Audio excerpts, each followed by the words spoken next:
Hi, Mike Beckett here from The Dead Prophet. I hope you've enjoyed my conversations with Jeff Beauvais as we've talked about his music, the songs, and his ministry. We hope you enjoy this fourth and final conversation that I have with him. Yeah. But you do have a song coming out, a new one coming out called Gospel Song. Yes. Yes. So So, yeah. that one, it's a true story. A Yes, lot tell us the of, story because I mean, your story is true. It's in the song, and we'll play it here in a you want to minute. listen to it first, or should I tell the story first? Let's listen to it first. Here, take a moment. We'll listen to Okay. that.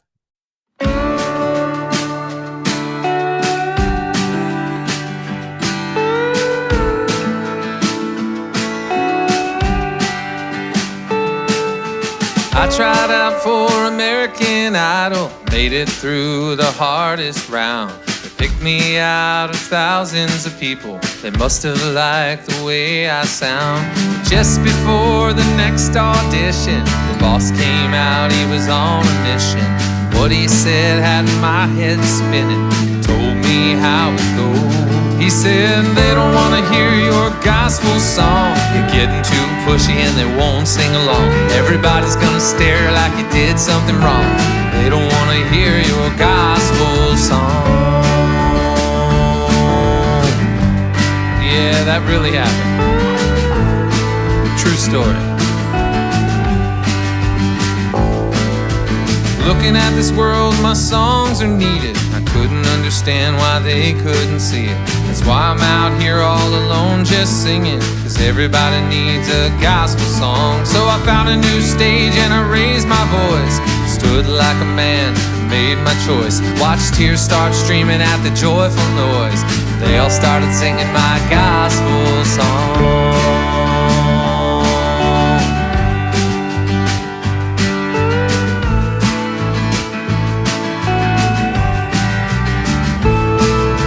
Everybody needs a gospel song. Let's get together and sing along. There's forgiveness at the cross if you did something wrong. Everybody needs a gospel song. Everybody needs a gospel song. Let's get together and sing along. There's forgiveness at the cross if you did something wrong. Everybody needs a gospel song.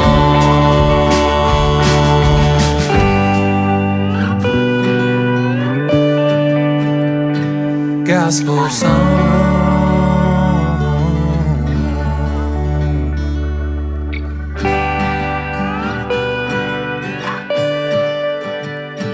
Gospel song.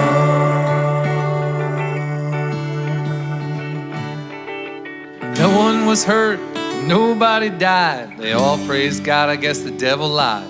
Now I wonder what had happened if I'd never even tried. There's a God up in heaven, and he's still alive. Now I fight through the tears while I praise the sun. Ain't nobody leaving until I'm done, 'cause I've got the gospel, I'm a loaded gun. Come on and sing this gospel song. Everybody needs a gospel song. Let's get together and sing along. There's forgiveness at the cross if you did something wrong. Everybody needs a gospel song. Everybody needs a gospel song. Let's get together and sing along. There's forgiveness at the cross if you did something wrong. Everybody needs a gospel song.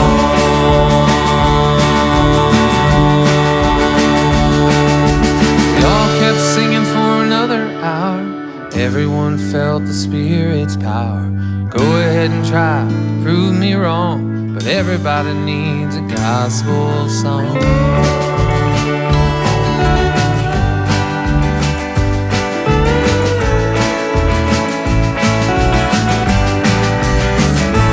Gospel song. Yeah. All right. So I don't know about you, but the anticipation is overwhelming for me. Tell us the story behind this song. Yeah, my mom was always a really good supporter of my music, and she would always watch these singing shows, and she would encourage me to go on. And I'd be like, no, no, no, no, no. But one year I said, okay. And so we went to New Jersey actually for the first audition. It was about 14,000 people in an arena, And it's not what you think it is. You don't go in there in the first audition, you're sitting with those celebrities, Randy, Paula, Simon, whoever they were at the time. It's been a while. Yeah. But man, it was an arena, and you 14,000 people packed into this arena, and you look down on the floor of the arena, and there's not four judges.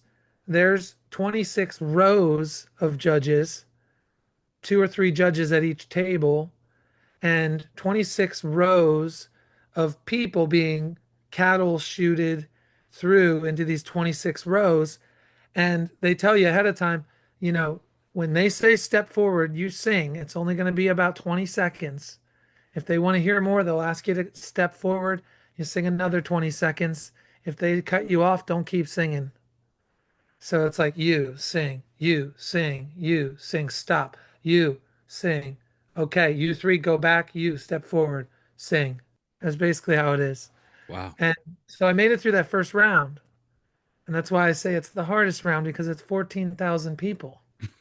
And I'm in the room and I'm hearing all these people with pipes. They can sing, but they're looking for something very unique, very specific. So I must have been like 2/3 of the way through the line, you know, and they have to boil it down to 200 and something people out of 14,000. And so I was like, all right, I'm not going to belt. I'm going to do a few texture things and little beatbox in there, throw in one of my originals. And I just try to be interesting and chill, because everybody else is belting and they're just like, rolling their eyes.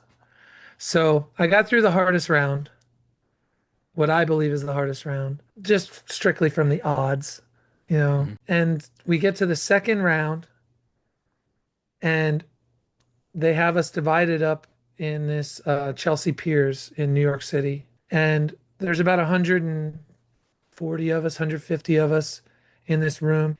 And it wasn't Simon Cowell, it was the producer of the show. I think it was Simon Fuller. He comes in and he says, you're getting ready for your audition. We have some ground rules.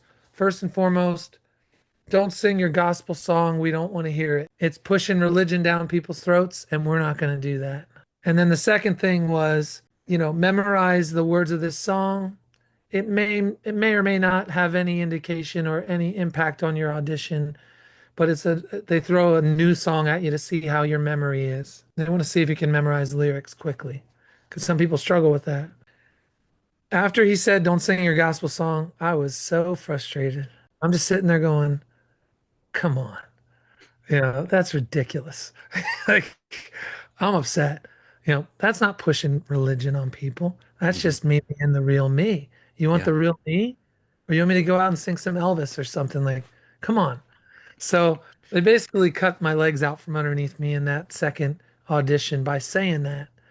And there's a lyric in there in the song where I say, you're getting too pushy and we won't sing along. Everybody's going to stare like you did something wrong. I did that because it rhymed, but also because in practice, that's what they did. So later they said, all right, we want to hear some of your rap. They heard I could rap. And I looked at the guy, I was like, you want to hear my rap? Like, my rap is 100% gospel. You sure you want to hear my rap? And they're like, yeah, let's hear your rap. So I start washing the blood of the lamb. Yes, I am. But it's not as easy as you think it is, man. And I'm just like preaching the gospel. And physically, they purposely folded their arms, leaned back in their chair, rolled their eyes, and they all stared at me like I did something wrong. And I'm just like, I saw what they did because I read my audiences and I feed off my audiences. That's how I perform. And in this room, it's not four judges. It's like all the judges that were in the 26 rows of judges. And the main guy rolls his eyes, throws himself back in his chair, throws his body around, makes sure that I see that he's disgusted with what I just did. And I stopped and I looked at him like, you got to be kidding me. By then, the audition was over. I didn't want to give them any more of anything. You don't want what's most important to me. You don't want me. So I everything slowed down and I looked around at him and I just stared at him and I glared a little bit. And they're like, why'd you stop? And I didn't answer him. What do you think I stopped? Yeah, Yeah. you So got Mr. Immaturity flailing his hands and come on, arms. You come know, on. Yeah. who's the adult in the room? That's what you got You're to kidding wonder, me. right? Yeah, and we wonder why our society is so smacked. I mean, when you Come react and on. respond to that. I mean, come on. So, so that was exactly what happened. That's the true story. And anyone who hears this song, I just want to make it clear that in there I say, so I found a new stage and I raised my voice. Okay. The audition ended. It was over. They asked me to recite that other song to memorize. I knew it by heart. I could have rapped it to them. Yeah, but done. They asked me to say it. I said, no, I don't know it. You know, stick a fork in me. I'm out of here. Yeah, And the audition ended and I walked out. I found a new stage. I raised my voice. I started ministering. I kept ministering. I didn't let it stop me. And God's using it to touch people. So yeah, that's my victory story, and I'm sticking to it. yeah. That was a great song. Song. I mean, I was like, when you had said this is my real story, I'm like, I can't wait to get you on the show to tell me that story. Yeah, to tell our Yeah, viewers that story because that is just amazing. It is a shame that our culture has gotten to the point it has. This, no, this whole post-modern anti-God, actually it's anti-critical thinking. I wouldn't even say it's anti-God. Let's get to anti-critical thinking first, because when people critically think, most of them seem to find the truth out about who Christ is, and they're able to put two and two together. If you're really critically thinking, we're you go willing. out and you write a book, Case for Christ, right?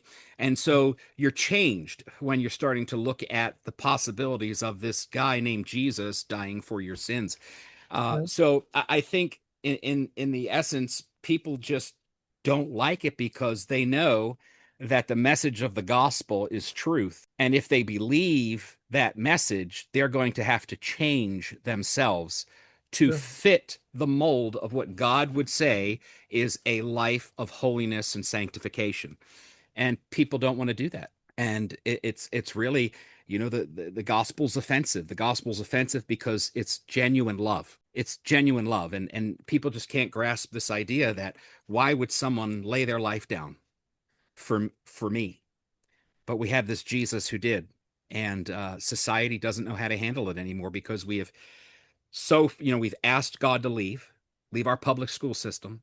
We've Hmm. asked God to, we don't want you part of our life. We don't want to do this. We love culture and we love self pleasure. We love the humanistic idea. Everything's about the Holy Trinity of me, myself, and I. We've missed Father, Son, and Holy Spirit. And until we have a desire to come back to the feet of Jesus and offer ourselves as Lord, is I'm here. I have nothing else to give you, but I'm here and to know that he's going to pick us up and love us. That is the amazing thing. And I know it's you hard for people to receive. yeah, I yeah. know that it's like we're talking a different language. It's good for you. It Yeah, is. it's, It it's is good. very good for you. And Get through it. yes, yes. And your music is just, amazing as far as Like, the stuff I've listened to. And I don't just say that. I mean that. Anyway, I don't say that just to say that, because the words in the song, I mean, you have a song called Rescue as well. That again, man, I don't know what it was. I think it might have been that first set that I watched. It was like it just went from one rate to another, and I'm just like, oh my word, it's killing me. The lyrics are killing, like it's drawing yeah, me closer, because and I can sense, and in our conversation, there's a story behind every song. There is something behind every yeah. song that you have related with or that has touched you. And then I think that is where I see the authenticity in your writing.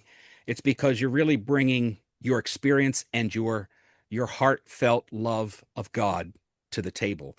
And there, that's what we need.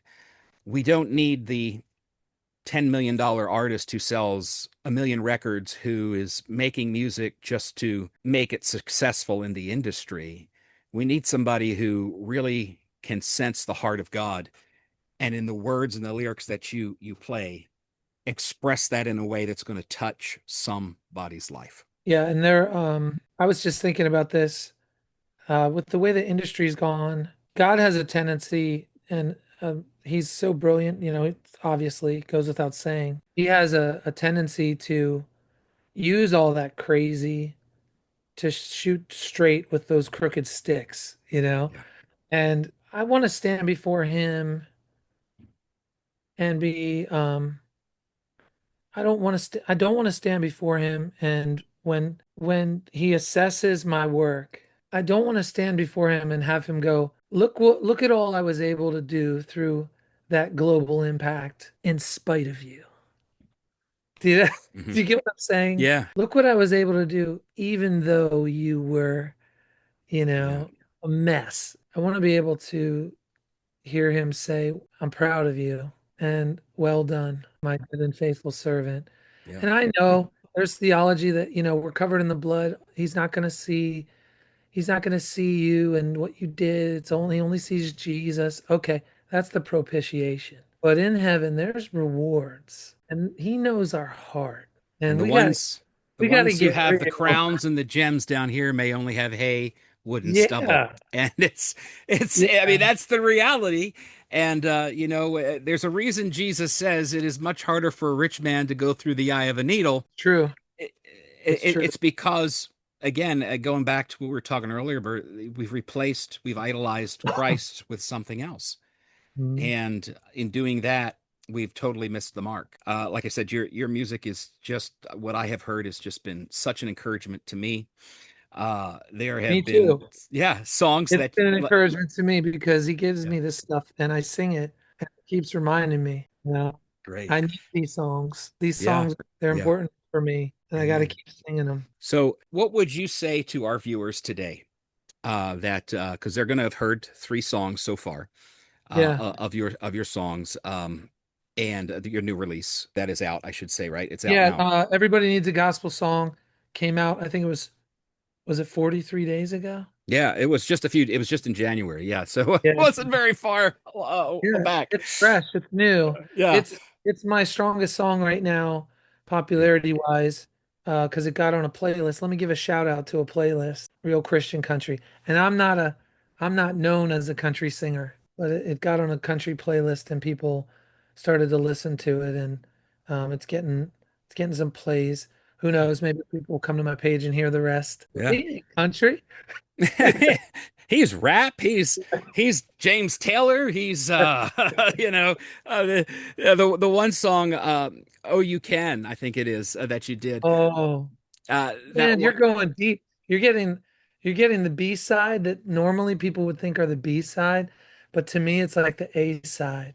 I'm just See, dying for people to ask about these songs. well, let's do that. Everybody wants to ask Let's do about that. like We'll radio sounding songs. Yeah, well, we'll put a hold on. We'll put a hold on the hey, give a final moment here.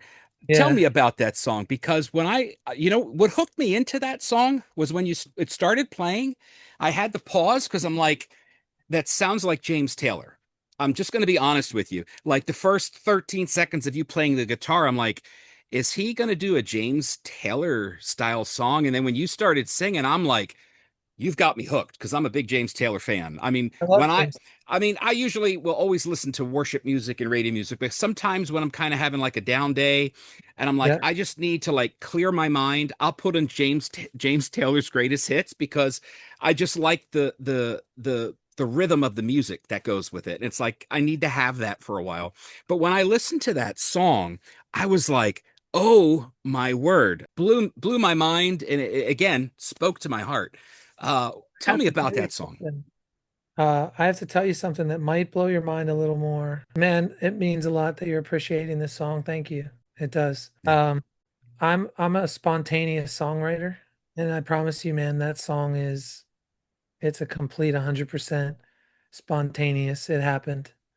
I was singing the song low enough, and I was recording that song, and I got to the end, and I didn't stop the recording, and I improvised that song 100%. I think maybe there was like some post production where I might have taken an empty space that I took to think, Mhm. and I said, "Nah, I want it to go right into that." And I might have done like a little splice. I can't remember. At the time, I was in Vegas and I was teaching music in a public school. Yeah, and my wife and I had gone through a miscarriage. Man, it was a hard time. And for a bit, I had to work through a lot of anger. I was frustrated. I was mad. I was pretty angry with God. And I thought I was like, justified in that anger. And the reason was because we had taken a leap of faith, got our travel trailer, got our van, and decided we're going to travel across the country to help plant a church. And when we pulled out of the driveway, we were expecting, and by the time we got there, we weren't anymore. And I had to work through that because I'm like, God, I came here for you. I'm Yeah. doing this for you. How could you take my baby when I'm doing this for you? And I was so upset, just through talking with him, letting letting it all out, being honest, and then I guess seeking his help, coming back to, all right, you give and take away, Hmm. Hmm. um, it hurt. An unborn baby's not a clump of cells to me. That's a Yeah. human. And and that baby has a name, you know.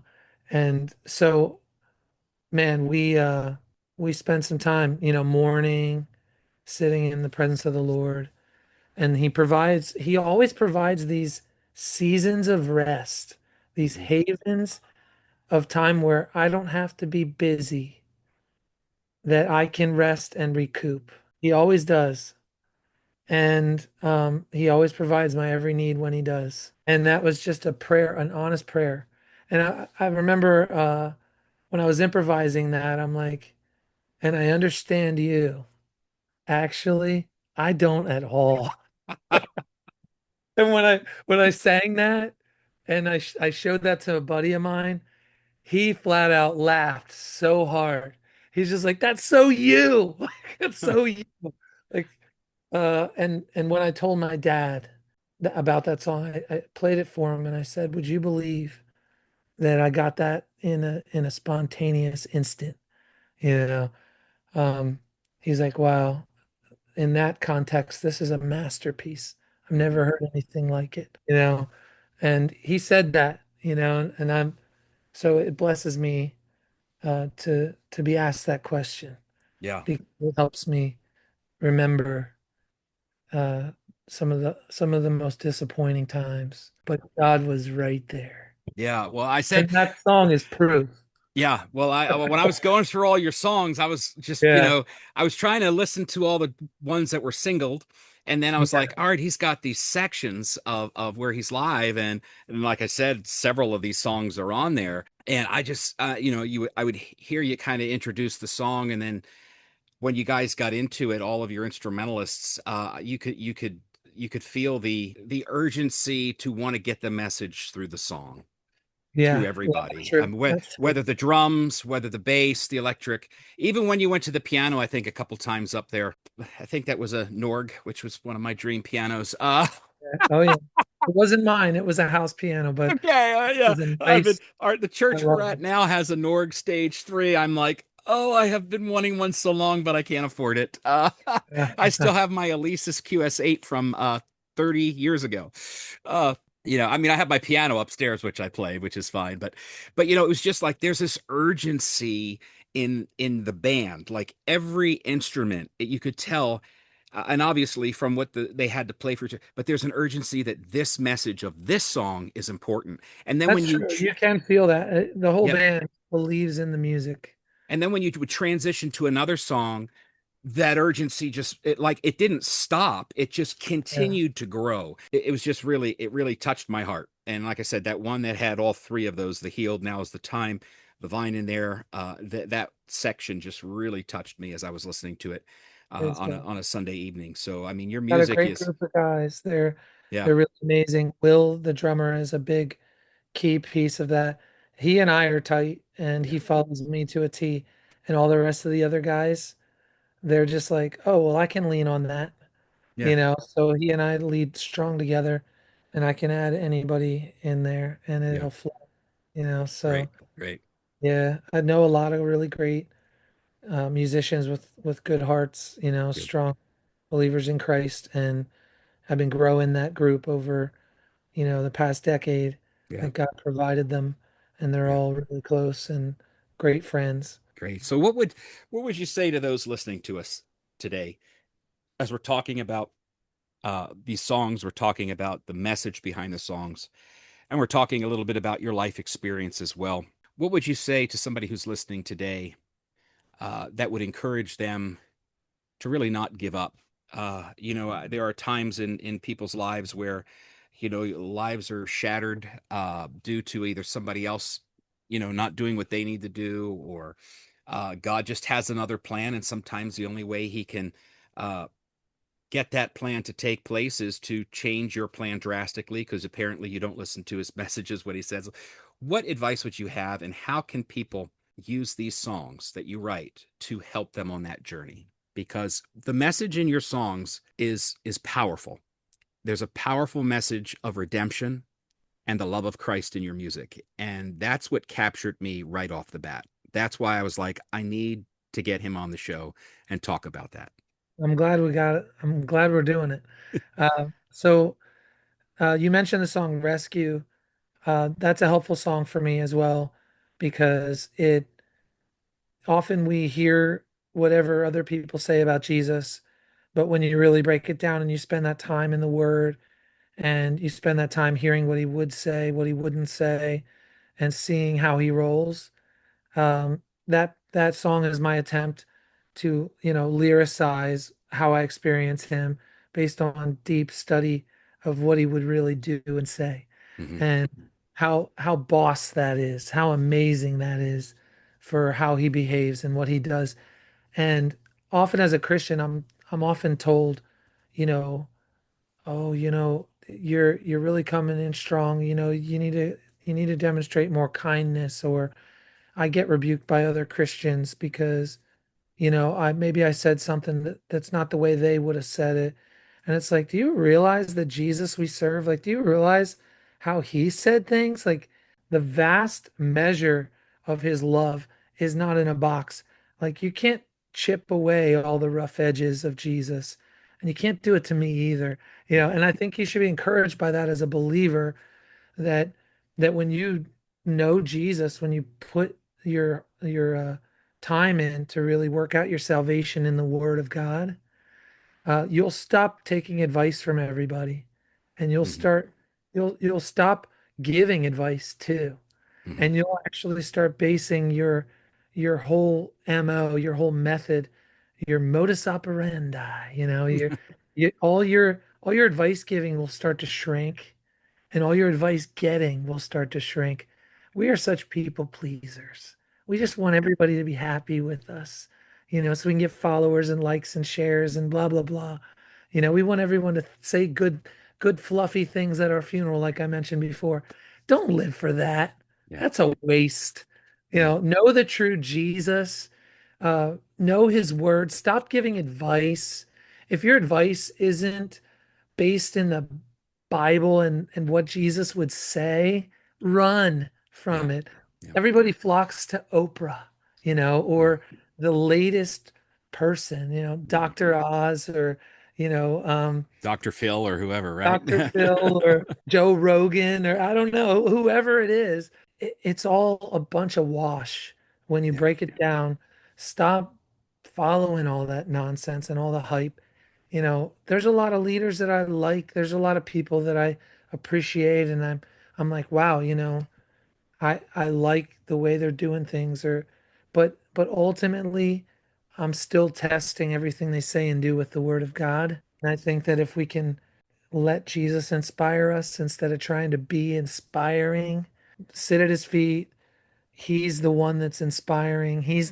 Any inspiring thing you hear from me, it came from him. If it's gonna last, Yeah. you know. So that would be like the key advice. But great that's not advice to really live to. advice. That's great advice to live to, though. I mean, really, it comes down to keeping your eyes on him and staying in that vine, like you wrote about. Yeah, Uh, I want the true vine. I want to say the kind of things he would say, mhm. and we all answer to him. Yeah, We're yeah, all we going do. to stand before him, and he's going to decide, and he's going to either say, "Well done," or depart Yeah, from. Sadly, those are the two options. yeah. There's not to offend anybody, but here we go. There's no purgatory. You're not going in a holding pattern. Yeah. You're And there's no gonna good, there's stand no you were before. good enough. Yeah, yeah, Did you know? uh-huh. Did you know the Jesus that stood in your place for your Yep, sins? Did you know him? Is he part of your life? yep. When God looks at us, Okay. is that who he sees, or does he see the empty void that we should have had? That's right. Did you believe in the one whom he sent? That's it. Well, Jeff, it was really a joy to have you on the show and talk today. Um, I've again inspired by your music, and I think I have a whole bunch downloaded into my Apple on my phone as I've been listening to some of them over and over again. You might be You know, you might be one of there's a super listener that I see on my stats. okay, I could maybe that's it. Yeah, yeah. That's cool, Maybe. man. Thanks for Yeah. listening. Yeah. So definitely enjoyed having you. Keep up the great work as you get some new songs out there and God starts giving you more. Keep me in touch. We'll bring you back on and talk about the stories behind them. I forgot to mention my new worship album that's coming out. So that's coming out soon, and like pre-order, and I mean, you can pre-order it on my website, that kind of Yeah. stuff. And your website is genuinemelodies.com. Yeah, that's it. If you want to put my name in, it takes you to the same place, JJ Yep. Beauvais. But Yeah. Genuine Melodies is easier to spell. The worship album is a live worship album. It's all songs directed right to the King. And it was recorded live in Bethel, Pennsylvania at Tri-County Worship Center in Bethel Okay. last year.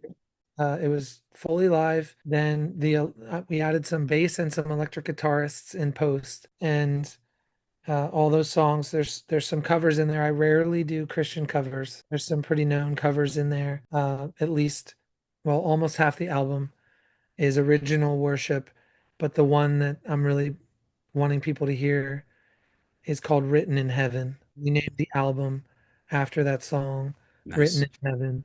And so if you want to check it out, pre-order it on the website, that'd be amazing. It Yeah. helps me. And it will be on Spotify in May. All Great. right. So thank you for letting me share that. Yeah, And for thank you sure. again For for sure. having me on. I'm And Mike Beckett here from The Dead Prophet, where biblical worldview and real life collide. It was great to have Jeff on the show. Thanks again, and we'll see you here next time. Have a great day. Bye-bye. The Dead Prophet is a production of Dead Prophet Media. If you'd like to help support this ministry, you can do so by going to our website at thedeadprophet.net or by sending us a gift in the mail at Dead Prophet Media, P.O. Box 302, Du Bois, Pennsylvania, 15801.